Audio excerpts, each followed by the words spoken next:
But I think God gives me what I need, and He made me who I am, and I can't make myself. I quit trying to do what I can't be. So I'm just me. I'm the only version you're gonna get.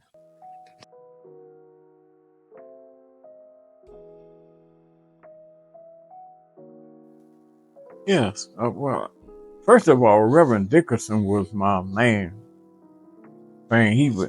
The way he would talk to you, and and he never berated you or tried to make you say, "Well, you should know this and you should do that." He would let you be yourself, and I always watched him, and he could, and his memory fascinated me. I ain't never seen nobody that could quote the Bible like him. I ain't seen nobody since. And it would be right word for word. And I wonder how he could do that. When I came to Bethany, it was a very interesting place. I felt right at home. I was very relaxed. And I was married to my first wife when we first joined Bethany. Yeah. And I thought I would never sing in front of anybody. You couldn't make me sing. Yeah, and Charles Dickerson was another one that had a great impact on my life. We went to Detroit one time for a service, and I remember it was on Schoolcraft. That was the name of the street. And Pastor Dickerson told me, and he said, in first place, he got all them. He told me, he said, "I want you to do something for me. I want to get a male chorus together." And that Sunday we came back from over there, he went to church and he said, "I want all the men to stand in this corner over here." And we all stood over there and we started singing. And he said, "This is going to be our male chorus." And that was the funniest thing. And he started, and he was our director from the beginning when we first started. And then he trying to talk Charles into taking over.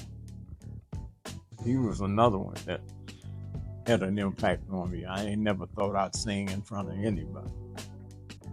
Charles had us singing solos and doing all kind of stuff. I just had a good time at Bethany. Had some good friends here. Me and Harlan Rogers were best of friends. And when he died, that hurt me a lot. I had a good time at church.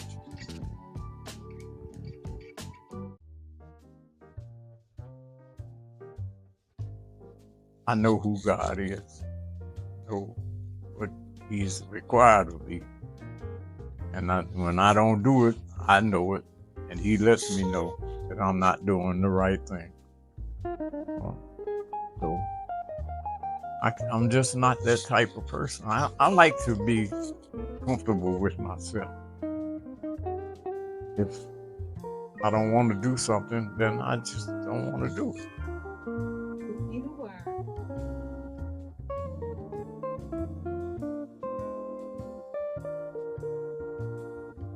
I came to Cleveland as a young man. I was 20 years old when I came to Cleveland. And I left Bluefield, West Virginia because I was married and I couldn't make enough money to take care of my family there. There were no jobs there that I could get that would make enough money. So I ventured and came to Cleveland. I said I had to take that chance, and I took it. And I worked for a charity hospital. And after I got a job at the post office, then I was able to take care of my kid. And then I had another one on the way. And when they told me that Reverend Dickerson had a church, I was shocked because I had lived here about a year or 2 years before I found out he was even here. And so I immediately came to Bethany, and I joined the first day I got here. So where was Bethany back then when you? On Soika, 123rd and Soika. The little small church on the corner. I knew Reverend Dickerson's father was my pastor in Bluefield, West Virginia. Bethany had something about it that it made me feel like I was at home, and I joined this church, and I've been there for all of these years, over 50-some years. I've been in Bethany. Then Reverend Dickerson gave me a deacon, and I was a deacon for a while.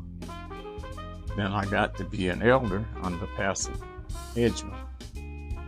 And I would do everything I could with Bethany. I spent most of my life over here at Bethany Christian Church. I brought my grandson here.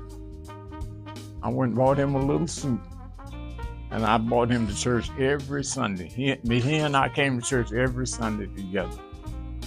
And Reverend Dickerson fell in love with him. When he had his first anniversary that he was here, Pastor used to tell him every Sunday, I want that suit. You give me that suit when you leave. And so he wrapped it. He wrapped that suit up and gave it to Pastor. And it brought tears to his eyes. And it was just a good feeling. And they were very close. And he, to this day, you met him in Bethany, Andre Jr. And he's a very good man. He's very successful now. He's doing very well.